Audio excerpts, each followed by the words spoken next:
Kevin. Jam 8, jam 9, jam 10 kok nggak dibawa ke sini juga. Singkat cerita nih, di hari kedua pagi gue udah dibersihin sama si perawat. Gue udah dibersihin dan gue udah dibolehin untuk pelan-pelan bangun dari tempat tidur. Gue harus belajar jalan. Gue udah bisa, alhamdulillah. Nah terus suami gue dengan muka ini dia bilang, kan gue jadi masih kali ingat, dia bilang gini, ibu harus kuat katanya. Dede nggak kenapa-kenapa katanya, cuman Dede butuh perawatan khusus. Jadi Dede belum bisa keluar, belum bisa ketemu sama ibu, tapi dokter bilang kalau ibu sudah jadi kalau ibu sudah bisa jalan, ibu bisa nyamperin ke sana, ibu bisa lihat gitu. Hah? Gue langsung, dedenya kenapa ya? Dedenya kenapa? Gue bilang gitu. Enggak, dedenya kenapa-kenapa, dia kuat, dedenya baik. Nggak mau ngomong tuh ayahnya kenapa-kenapanya. Tapi gue tuh langsung ingat waktu gue operasi, waktu gue masih di ruang operasi, yang anak gue dibawa sama dokter anak yang dia bilang nafasnya kesengal dan ada carian di paru, mungkin itu gitu. Gue langsung astagfirullahaladzim, gue langsung ya Allah gitu. Gue saat itu emang gue nangis, gue saat itu nangis sambil bilang ya Allah deh maaf, ya Allah deh maaf deh. Saat itu gue merasa bersalah sama dia, karena mungkin gue satu lagi tuh karena gue nggak minum vitamin gitu kan, gue terlalu stres mikirin masalah mobil, atau gue kurang ini kurang itu. Waktu itu gue bilang ya Allah maafin ibu deh. Gue cuma terus suami gue kan takutnya gue ngedrop. Suami gue cuma yang mau, dia sih berkali-kali menguatkan gue, cuma udah jangan nyalain diri sendiri, nggak kenapa, dedenya nggak kenapa gitu. Nah karena gue udah bisa jalan, pokoknya gue harus ketemu sama anak gue gitu. Terus gue diantarlah ke NICU. Begitu lihat dia, gue langsung lemes lagi. Selang di hidung, selang masuk ke mulut, infus di kaki, infus dapatnya di kaki. Ini selang di dalam inkubator, dan mata dia yang cuma kelap-kelip doang. Itu gue langsung di situ gue nangis, ya Allah. Tapi gue ngelihat kanan kiri gue, ternyata gue nggak sendiri dan banyak yang lebih parah dari anak gue gitu. Gue cuman bilang begini, ya Allah, kalau emang ini kesalahan gue, tolong jangan timpa kesalahan itu ke anak gue. Udah gitu doang. Udah suami gue juga denger, gue udah cuman bilang gitu doang. Karena terus gue masih bersyukur karena anak gue itu ada di level yang enggak level 3 yang enggak parah banget gitu. Karena ternyata di level 3 itu ada yang ya Allah kesian lebih parah dari anak gue. Dokternya tenang bu gitu, ibu nggak usah mikirin, ibu berdoa aja supaya anak ibu keluar dari inkubator itu secepatnya. Kalau anak ibu udah keluar dari inkubator itu ibu bisa gendong anak itu deh gitu. Iya dok, makasih dok. Tapi gimana ya, gue tetap nangis di hari kedua itu. Di hari ketiganya gue berdua ke NICU lagi. Tapi pas sebelum jam kunjung gue ke NICU. Kalau sebelum jam kunjung di NICU, walaupun gue ibunya, gue tetap nggak bisa masuk. Gue hanya ngelihat dari kaca, gue denger kaca. Habis itu gue pulang lagi ke kamar rawat gue. Terus paling laki gue yang suka ke sono gitu. Terus karena gue bilang udah jangan temenin ibu tapi temenin dedenya, gue selalu bilang begitu ke si. Sorenya dokter visit dan bilang jahitan gue udah bagus, yang sesar, dan boleh pulang. Di situ gue galau lagi. Gue pulang tapi anak gue nggak pulang. Anak gue harus di NICU. Nah tapi di hari ketiga ini ada berita baik. anak si Aska udah keluar dari inkubator, satu selang udah dicopot. Nah, satu selang itu udah copot, yang selang untuk asupan makannya dia, dan dia udah bisa di minumin susu pakai kayak ada alatnya gitu udah bisa pakai itu kayak minum tapi bukan gelas gitu. Nah, udah itu udah alhamdulillah gitu.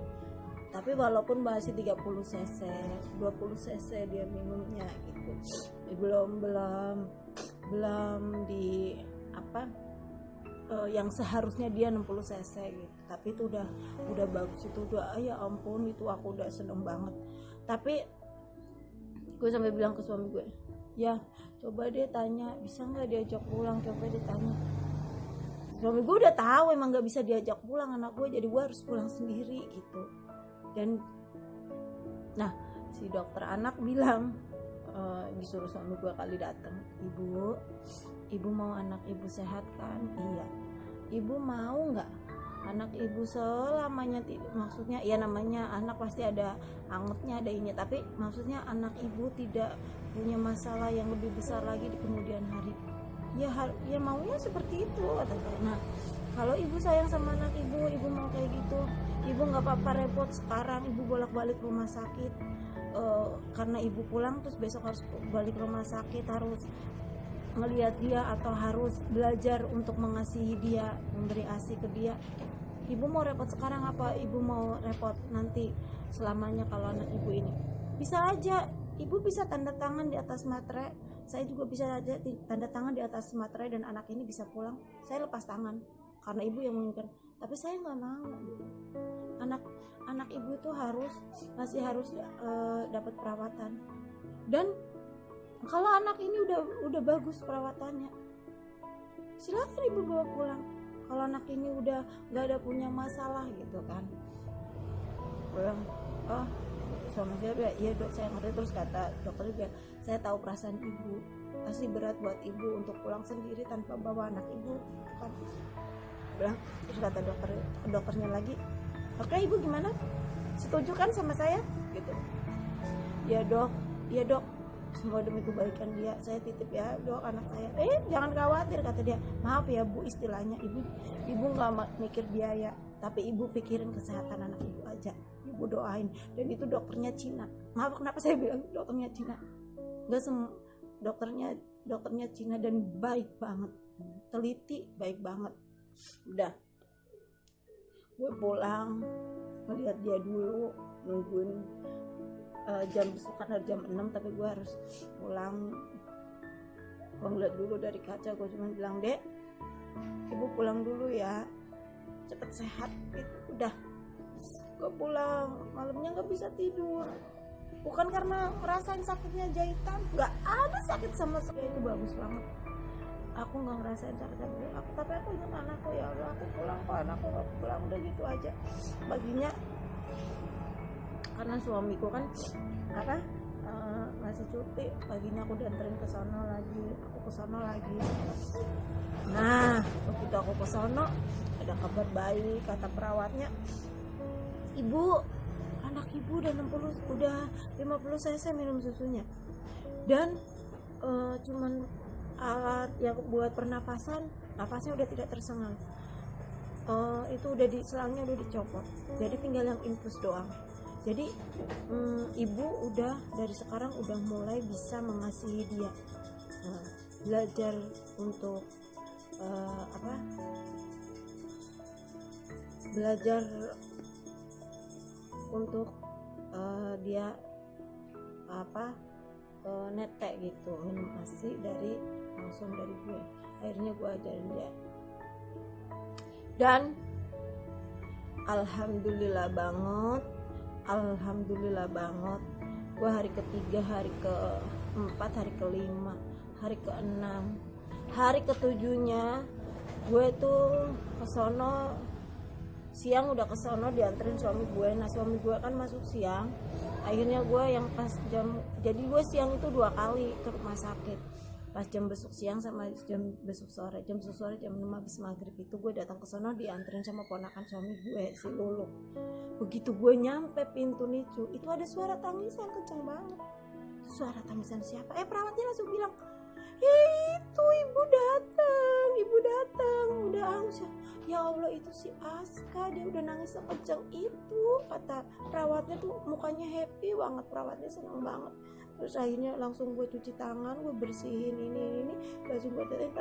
Perawatnya bilang, selamat ya Bu, katanya. Iya, kenapa? Anak ibu pinter banget, hari ini 60 cc, terus tadi 60 cc lagi, terus sekarang udah haus lagi. Dan kebenaran pas ibu datang ya, terus progresnya bagus banget dan napasnya juga udah bagus banget, mungkin besok udah bisa pulang. Itu aku alhamdulillahirobbilalamin. Ya Allah, itu ya Allah, itu sesuatu hal yang tidak bisa gue bayangin. Nah, waktu besoknya gue pulang, gue agak sedikit bisa tidur tuh. Gue ya Allah, nah gue pengen cepet-cepet nunggu pagi karena gue mau bawa anak gue pulang kan. Nah, paginya gue datang lagi sama suami gue cuti. Gue sama kakak ipar gue, ibunya Lulu itu, gue temenin sama dia. Kita bertiga ke sono naik Grab, dan gue harus nunggu karena harus ketemu dokter anaknya dulu harus observasi lagi. Singkat cerita, gini, ternyata dia bisa diajak pulang. Kenapa gue selalu amazing, gue selalu merasa ngelihat dia, pertumbuhannya dia yang itu orang mengkhawatirkan. Buat gue sendiri, ibunya khawatir bagaimana dia bisa bertumbuh, bagaimana dia bisa nanti gimana, karena riwayatnya dia seperti itu. Alhamdulillah, ketika orang-orang banyak yang khawatir, dia membuktikan diri. Walaupun dia telat jalannya 16 bulan, dia bisa jalan, langsung ngoceh, langsung gigi, bawel, dan setiap harinya pertumbuhan dia itu amazing banget. Ya alhamdulillah. Dan sampai 4 tahun ini alhamdulillah dia bagus banget. Itu cerita gue. Sorry ya kalau mungkin membuat kalian bosan, atau yang buat kalian semua lakukan yang terbaik untuk keluarga kita, lakukan yang terbaik untuk anak-anak kita, karena mereka lah aset dan mereka lah harta kita, sesuatu yang berharga buat kita. Itu menurut gue ya. Segala sesuatu hal apapun itu gue lakuin demi anak-anak. Terima kasih ya udah nonton. Have a nice day.